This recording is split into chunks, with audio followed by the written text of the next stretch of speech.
오늘은 요나 선지자 이야기를 좀 나누겠습니다. 신앙생활을 잘한다, 여러 가지로 말할 수 있겠죠. 그런데 그 가운데 하나는 하나님이 기뻐하시는 것을 나도 기뻐하는 겁니다. 그리고 하나님이 미워하시고 싫어하는 것을 나도 미워하고 싫어하는 것이죠. 하나님이 관심을 가지시는 일에 내 관심이 흐르고, 하나님이 관심 두지 않는 것, 하나님 그 중요하지 않아 말씀하시는 것에 나도 관심을 두지 않는 것, 그것이 신앙생활을 잘하는 것이라고 말할 수 있겠죠. 그것을 하나님과 조율된 삶이다라고 말할 수 있을 것입니다. 하나님이 가지신 기준에 내 삶이 맞춰지는 거예요. 생각도 맞춰지고 삶의 방향도, 삶의 태도도 맞추어지는 것, 그게 하나님과 조율된 삶일 것입니다.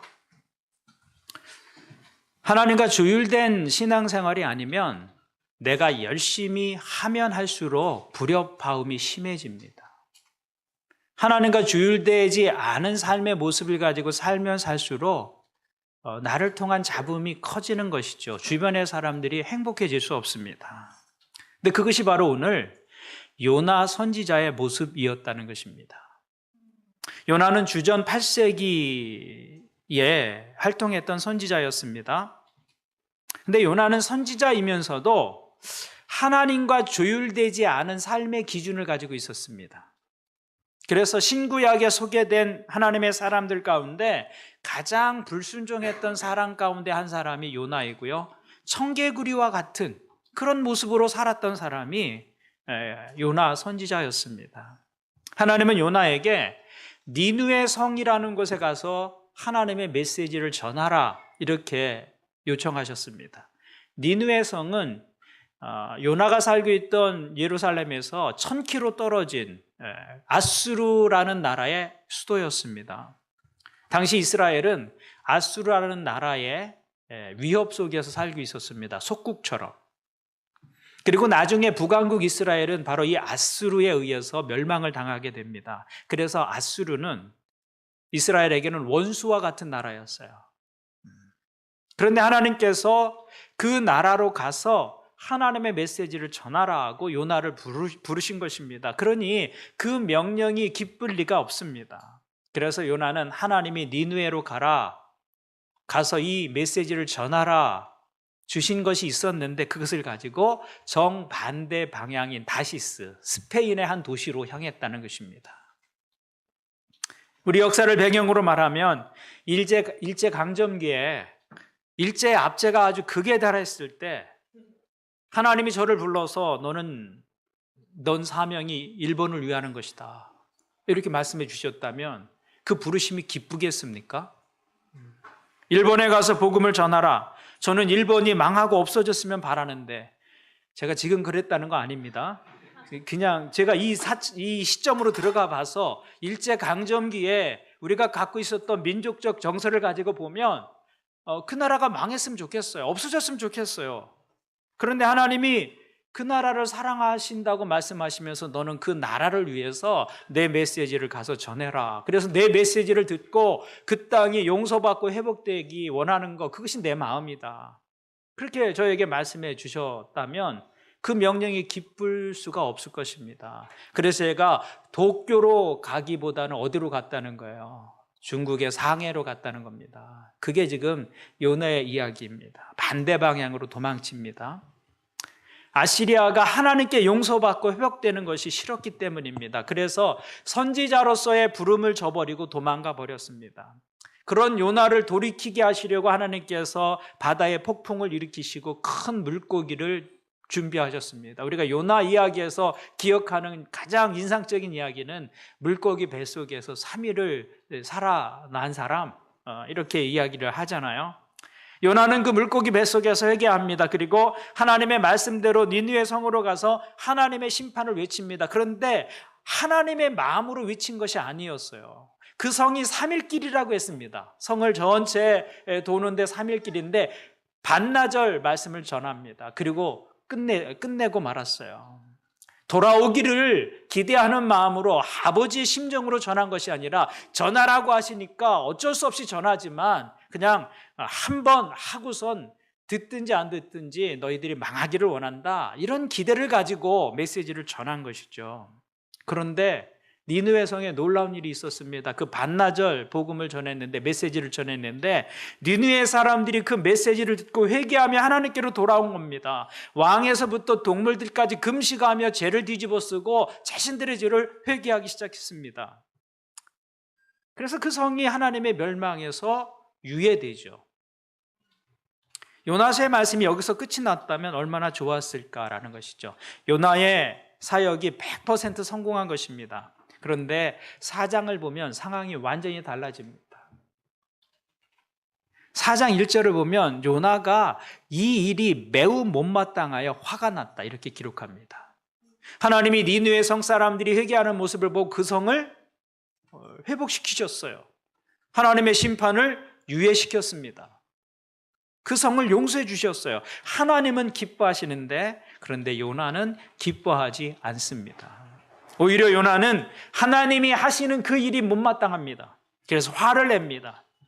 하나님은 자신이 일했던 그 사역의 결과들을 보시면서 기뻐하시는데, 정작 선지자 요나는 나는 불행하다, 나는 이런 모습을 보고는 더 이상 살 수 없다, 하나님 제 생명을 취하십시오, 이렇게 나오고 있는 것이죠. 무엇이 문제입니까? 그의 인생이 하나님과 조율되고 있지 않는 것입니다. 그래서 하나님과 다른 소리를 내고 있는 거예요. 그것이 요나 선지자의 불행의 이유였습니다. 하나님은 기뻐하시는데 자신은 그 기쁨에 동참하지 못하고 하나님이 싫어하시는 일을 오히려 좋아하고 기뻐하는 삶, 그것이 요나의 모습이었다는 것이죠. 그것이 우리가 살아갈 수 있는 삶 가운데 가장 불행한 삶일 것입니다. 하나님과 조율되지 않은 삶은 행복할 수가 없습니다. 그러면 요나의 삶에서 하나님과 조율되지 않았던 삶의 부분이 무엇이었는가라는 것이죠. 먼저 생각해 볼 것은, 하나님은 사랑에 관심이 있는데 요나는 정의에 관심을 두었습니다. 그래서 하나님은 요나를 통해서 이 성이 멸망할 것이라고 외치게 하실 때 하나님의 마음은 그들이 그 메시지를 듣고 하나님께로 돌아오는 것을 기대하고 계셨습니다. 그러나 요나는 자기의 메시지대로 40일 후에 그 성이 진짜로 멸망당하기를 바라는 마음으로 하나님의 말씀을 전했던 것이죠. 하나님의 마음은 사랑으로 불타고 있는데 요나의 마음은 정의감으로 불타고 있다는 것입니다. 하나님의 마음과 요나의 마음이 정반대를 향하고 있는 것이죠. 요나는 인과응보적인 사고를 가지고 있었습니다. 그래서 큰 죄를 지은 자들을 하나님이 너무 쉽게 용서해 주시는 건 아닌가? 그래서는 안 된다고 생각을 하고 있는 것이죠. 자기 죄에 대해서 응분의 대가를 치러야 한다, 그것이 요나의 생각이었습니다. 우리도 종종 그런 생각을 가질 때가 있잖아요. 우리 입으로 표현을 다 하지 않아서 그렇지 사실은 어떤 사람은 망했으면 좋겠어요. 그런 사람 없나요?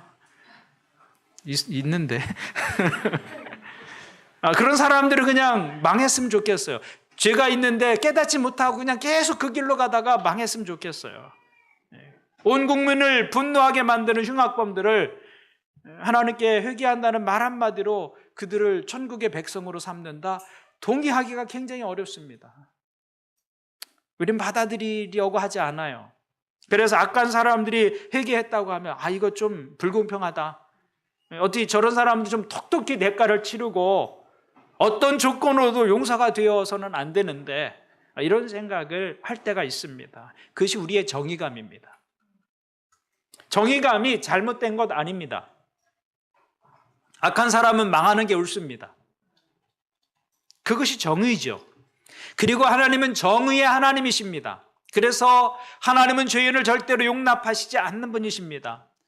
아무리 하나님이 택한 백성이고 하나님의 사람들이라 할지라도 죄를 지은 사람은 절대로 용납하지 않으십니다. 끝까지 그 죄를 추적하시고 그 죄를 폭로하시고 그 죄에 상응하는 책임을 지게 하십니다. 그것이 하나님 안에 있는 정의입니다. 공의로운 분이세요. 그런데 하나님께는 또 다른 면이 있습니다.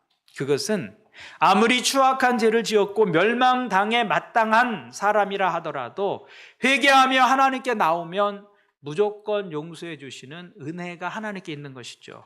자비로우시며 노하기를 더디하시는 하나님의 모습입니다.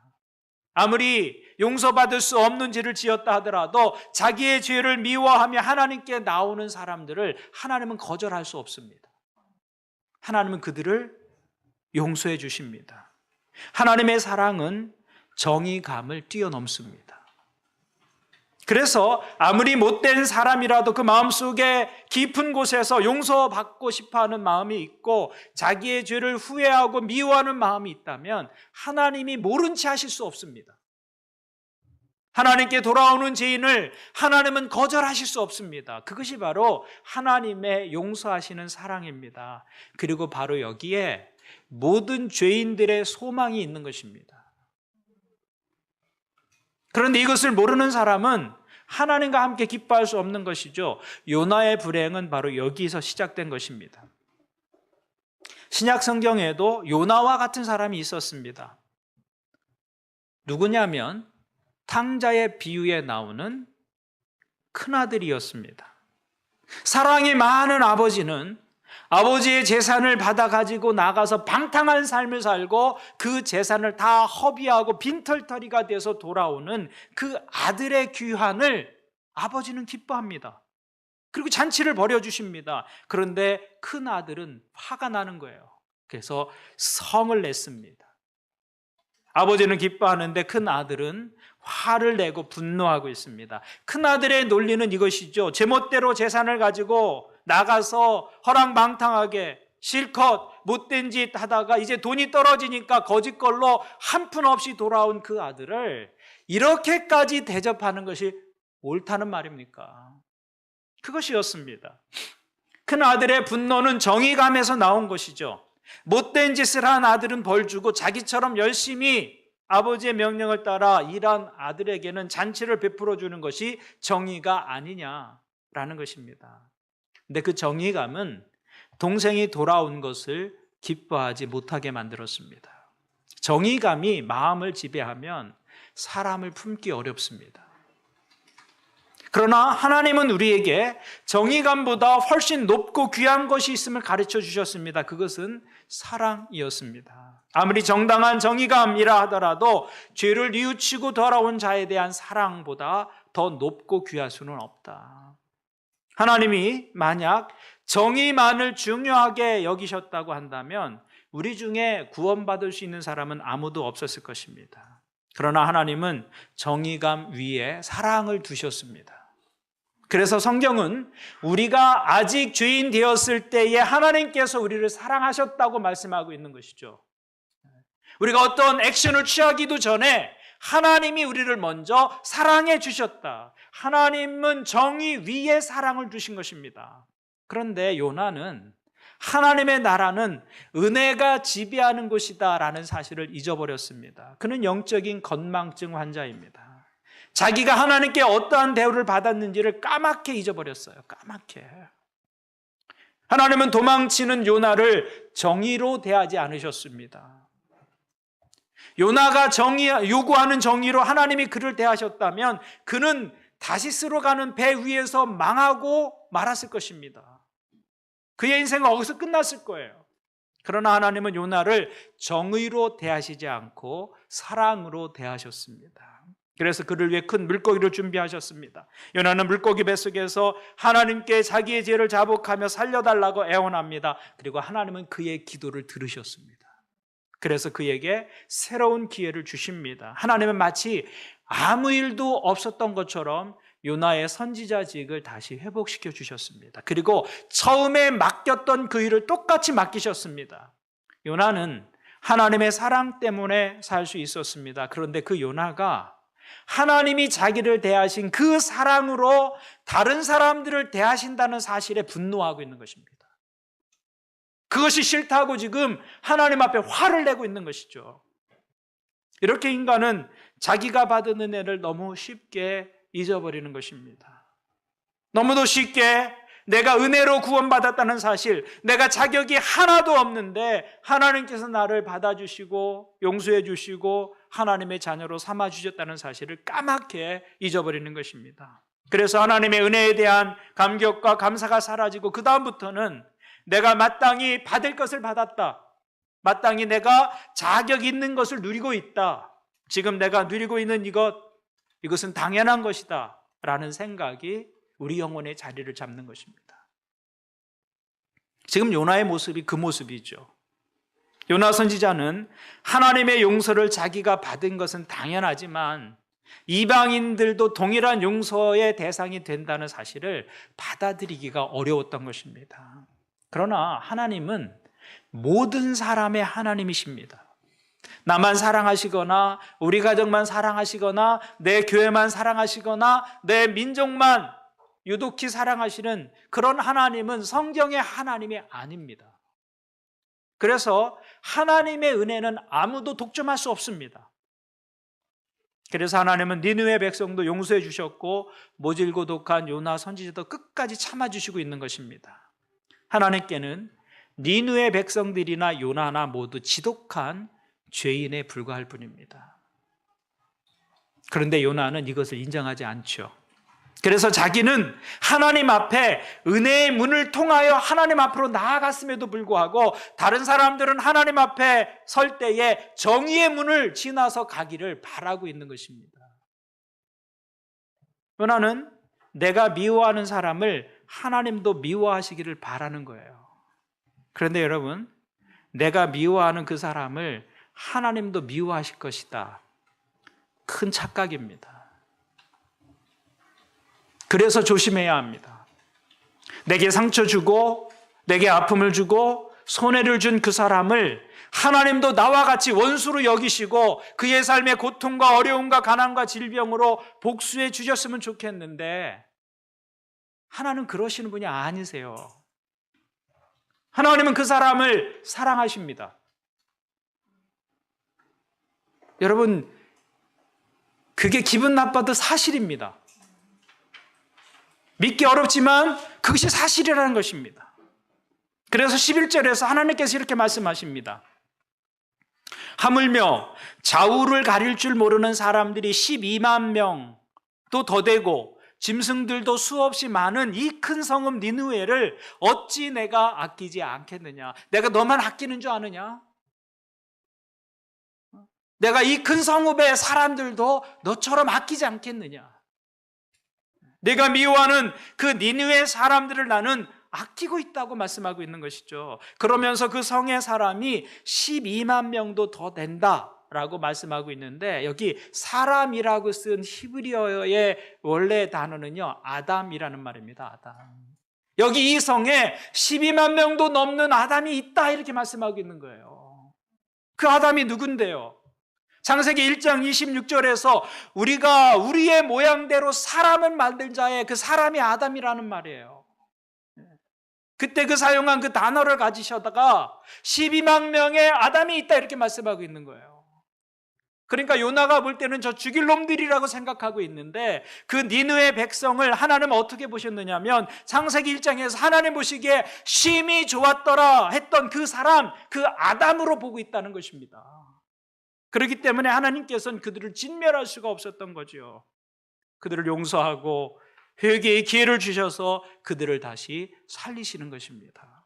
그러니까 내가 미워하는 그 사람을 하나님도 똑같이 미워하실 것이다 생각하지 말아야 합니다. 아주 큰 착각입니다. 하나님은 내가 원수로 여기는 그 사람도 나를 사랑하시는 동일한 사랑으로 사랑하십니다. 기분이 나빠도 할 수 없어요. 우리에게 그런 사람들이 있잖아요. 경험 속에서. 그래서 성경은 이렇게 말씀합니다.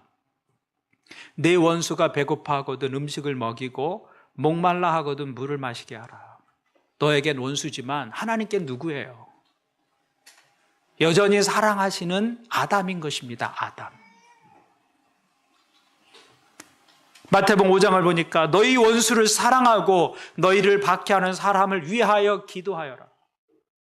하나님은 내 원수를 내가 사랑하시는 동일한 사랑으로 대하십니다.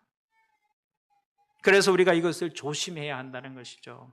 우리가 누구를 미워할 때 비록 그 사람이 나에게 상처를 주고 손해를 준 사람이라 할지라도 하나님은 그 사람을 사랑하시기 때문에 내가 그 사람을 미워함으로 사실은 하나님과 정반대편에 서 있을 수 있다는 사실입니다. 그 사람을 사이에 두고 하나님은 그를 사랑하고 계신데 나는 그를 미워함으로 내가 하나님의 반대편에 서는 것입니다. 그 사람을 두고 하나님의 원수된 자리에 서는 것이죠. 그래서 잠언은 우리에게 이렇게 말씀합니다. 내 원수가 넘어질 때 즐거워하지 말며 그가 엎드려질 때의 마음에 기뻐하지 말라. 우린 꼬숩다고 생각하잖아요. 잘 됐다고, 그럴 줄 알았다고. 그런데 하나는 그렇게 하지 말라고 말씀합니다. 여호와께서 이것을 보시고 기뻐 아니하사, 그거 기뻐하지 않으신다는 거예요. 하나님이 그 진노를 그에게서 옮기실까 두려우니라. 그래서 성경은 내 원수를 미워하지 말라고 말씀하시는 것입니다. 그러므로 누구에게 미움이 생길 때 그 사람을 여전히 하나님이 사랑하고 있다는 것을 잊지 말아야 합니다. 그를 미워하면 미워할수록 하나님의 원수된 자리에 내가 서 있는 것이죠. 미움에 압도당하지 않아야 합니다. 하나님이 그를 사랑하실 수 있다 생각하면서, 하나님은 사람을 보실 때 정의보다 사랑을 위에 두셨습니다. 그래서 우리가 살 수 있는 것이죠. 그것이 하나님의 기준입니다. 그렇다면 우리가 그 눈으로 사람을 볼 수 있어야 합니다. 그게 하나님과 조율하는 삶입니다. 저와 여러분들에게 삶에서 일어나는 그런 사람에 대한 아픔과 상처들이 있지만 이런 하나님의 기준에 대한 생각들을 잊지 않는 하나님과 조율된 삶의 모습이 있기를 주님의 이름으로 축원을 드립니다. 요나의 삶에서 하나님과 조율되지 않은 부분이 또 하나 있었는데 그것은 기쁨의 이유에 관한 것이었습니다. 기쁨의 이유. 오늘 말씀을 보면 하나님은 기뻐하시는데 요나는 슬퍼합니다.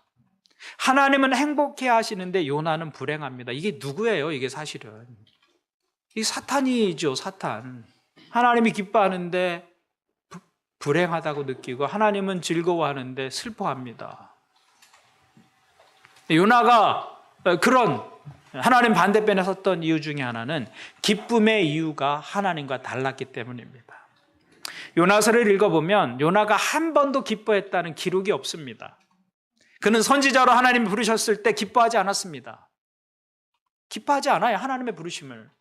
물고기 뱃속에서 회개하고 하나님이 기적적으로 그를 구원해 내셨는데도 불구하고 기뻐하지 않았습니다. 니느웨 성에서 복음을 전할 때도 기뻐하지 않습니다. 자기가 전한 메시지를 듣고 니느웨 사람들이 회개하며 하나님께로 돌아오는 일을 보면서도 기뻐하지 않았습니다. 그런데 요나가 유일하게 기뻐한 사건이 하나 있었습니다. 그것이 무엇이었습니까? 그것은 박넝쿨 때문이었습니다. 박넝쿨. 요나가 이제 메시지를 선포했잖아요. 너희가 회개하지 않으면 40일 후에 이 성이 망할 거다. 그리고 요나는 그 반나절 메시지를 선포하고요. 니느웨 그 도시 동편 산에 올라가서 거기서 그 성이 어떻게 되는가를 이제 보고 있는 것입니다. 40일 후에는 망하겠지. 그러면서 보고 있는 것입니다. 그런데 갑자기 자기가 지은 초막 위에 박넝쿨이 자라기 시작했습니다. 그래서 박넝쿨이 그늘을 만들어 주었어요. 그때 비로소 요나가 크게 기뻐했다 이렇게 기록하고 있습니다. 6절을 보시면 6절. 주 하나님이 박넝쿨을 마련하셨다. 주님께서는 그것이 자라올라 요나의 머리 위에 그늘이 지게 하여 그를 편안하게 해주셨다. 박넝쿨 때문에 요나는 기분이 무척 좋았다. 개역성경에는 요나가 박넝쿨로 말미암아 크게 기뻐하였다 이렇게 기록하고 있습니다. 자기가 복음을 전했더니 영혼이 구원을 받고 도시가 살아나고 민족이 살아나는 그 하나님의 놀라운 일들이 일어나는 것을 보고도 전혀 기뻐하지 않았던 요나가 박넝쿨 때문에 크게 기뻐하고 있습니다. 요나의 기쁨은 극히 개인적이고 자기중심적이고 이기적인 것이었습니다. 영혼이 돌아오는 것으로 기뻐하지 않습니다. 자기가 편한 것으로 기뻐합니다. 이것이 우리의 모습일 수 있다는 것입니다. 우리의 기쁨의 이유가 얼마나 개인적이고 자기중심적이고 이기적인지. 우리가 언제 기뻐합니까? 박넝쿨이 내 얼굴을 가려줄 때, 다른 사람 다 고생하는데 나만 그늘에 있을 때, 다른 사람을 다 어려움 당하는데 나만 편안할 때, 우리의 기쁨의 이유는 그렇게 이기적일 수 있다는 것입니다. 그것이 요나의 모습이었습니다. 요나의 모습. 요나는 그 박넝쿨을 아꼈습니다. 자기가 심지도 않고 물을 준 적도 없는데, 요나는 그 박넝쿨을 위해서 한 번도 수고한 적이 없습니다. 그런데도 요나는 그 박넝쿨을 아꼈다. 얼마나 아꼈는지 몰라요. 내게 그늘을 가져다 주니까 크게 기뻐했습니다. 그런데 니느웨 성의 12만 명의 사람들은 하나님이 애써서 만들어내신 민족인 것이죠. 요나는 수고하지도 않은 박넝쿨을 기뻐했지만 하나님은 자기 형상대로, 자기 형상을 따라 지으신 사람들이라는 것이죠. 그 사람들이. 그래서 하나님께서 이렇게 말씀하시는 것입니다. 10절 11절을 보니까 주님께서 말씀하셨다. 내가 기뻐하지도 않았고 내가 키운 것도 아니며 그저 하룻밤 사이에 자라났다가 하룻밤 사이에 죽어버린 이 식물을 내가 그처럼 아까워하는데, 하물며 좌우를 가릴 줄 모르는 사람들이 12만 명도 더 되고 짐승들도 수없이 많은 이 성읍 니느웨를 어찌 내가 아끼지 않겠느냐. 하나님께서 지금 요나에게 들려주시는 메시지가 무엇입니까? 나는 사람을 사랑하신다는 거예요. 그가 죄인일지라도 나는 사람을 사랑한다. 나는 사람으로 인해 기뻐하고 사람으로 인해 슬퍼한다. 너는 무엇을 보고 기뻐하고 무엇을 보고 슬퍼하느냐 묻고 계신 것이죠. 바로 이것이 우리가 세상과 다르게 살아야 할 부분이다라는 것입니다. 요나의 박넝쿨 사랑은 이기적인 사랑입니다. 하나님의 사람들은 그런 박넝쿨 사랑에 머물러서는 안 된다는 것이죠. 하나님은 나의 박넝쿨보다 세상의 죄인들을 더 아끼시는 분이십니다. 그러므로 하나님은 우리의 사랑이 박넝쿨 사랑에서 이웃에 대한 사랑으로 자라기를 원하시는 것이죠. 그 이웃의 사랑이 원수까지도 품어낼 수 있는 사랑으로 자라기를 하나님 원하시는 것입니다. 오늘 요나서의 마지막 부분이 우리에게 묻는 것은 이것입니다. 너의 인생의 기쁨이 어디에 있느냐라는 거예요. 요나야, 너는 그 박넝쿨이 귀하냐? 그 박넝쿨이 너를 그렇게 기쁘게 하느냐? 그것을 묻는 것이죠. 나는 사람으로 인해 기뻐한다. 지금 여러분에게 소중한 것은 무엇입니까? 여러분은 무엇으로 인해 기뻐하십니까? 그것이 혹시 요나의 박넝쿨과 같은 것은 아니냐라는 것입니다. 늘어난 수입 때문에 기뻐하고, 새로 구입한 자동차 때문에 기뻐하고, 자녀들이 어디 합격한 것 때문에 기뻐한다. 그렇다면 그게 기쁜 일이죠. 기쁘지 않을 이유가 없어요. 그죠? 기쁜 일입니다. 우리가 정말 그런 것 때문에 기뻐한다면 내가 구원받은 그 사실 때문에는 더 기뻐해야 합니다. 내 가족과 내 자녀가 주님을 알고 예배한다는 이 사실 때문에는 더 기뻐해야죠. 기쁨의 이유가 어디에 있느냐? 박넝쿨에 머물러서는 안 된다라는 것이죠. 내 고통이 어디에 있느냐? 내 눈물은 어디 있니? 묻고 있는 거예요. 내가 왜 슬퍼하고 왜 고통스러워하고 왜 눈물을 흘리는가? 요나처럼 박넝쿨 시든 것 보고서 슬퍼했다면 내가 하나님을 알지 못하고 시들어가는 영혼을 보고는 얼마나 가슴 아파하고 속상해하고 눈물을 흘려야 하느냐라고 묻고 있는 것이죠. 박넝쿨이 그렇게 아까웠다면 한 영혼이 하나님 앞에서 시들어가는데 그 영혼을 보고서는 얼마나 가슴 아파하고 울어야 하느냐라고 묻고 있는 것입니다. 내 자녀가 하나님을 모른 채 영혼에서 점점 멀어져 가고 있다는 사실 때문에 울고 있느냐? 내 아내나 남편의 영혼이 하나님을 알지 못한 채 황폐해져 가는 그 상황을 보고서 울고 있느냐? 박넝쿨 때문에 아까워하면서 그 영혼에 대해서는 얼마나 안타까워하고 있느냐? 묻고 있는 것이죠. 무엇이 너를 기쁘게 하고 무엇이 너를 슬프게 하느냐? 그것을 묻고 있는 것입니다. 요나야, 박넝쿨이 그렇게 귀하냐? 나는 사람이 귀하다. 나는 영혼이 귀하다. 이것이 요나에게 깨우쳐 주고 싶으셨던 하나님의 마음이셨습니다. 하나님의 마음. 그리고 우리를 향한 하나님의 마음이기도 합니다. 그 하나님의 마음과 일치된 마음을 가지고 살아가는 것. 그래서 영혼에 대한 안타까움을 가지고 사람들을 바라보고 그 사람을 대하는 것, 그것이 하나님의 마음에 조율된 삶인 것입니다. 그런데 요나서의 결론은 조금 애매합니다. 요나서의 마지막 구절은 질문으로 끝이 납니다.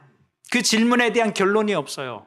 12절이 없어요. 11절에 질문하고 끝이에요. 12절 한 절이 더 있어서 요나가 그 하나님의 말씀을 듣고 회개하여 영혼 구원하는 일에 최선을 다했더라, 뭐 이런 말이 없어요. 그냥 요나서는 하나님의 물음으로 끝이 납니다. 이 큰 성읍 니느웨를 내가 어찌 아끼지 않겠느냐. 그 물음으로 끝이 나요. 답이 없어요. 미완성 교향곡과 같아요. 마무리하고 닫는 것이 아니라 그냥 열어놓은 채로 끝이 나버렸어요. 왜 그럴까요?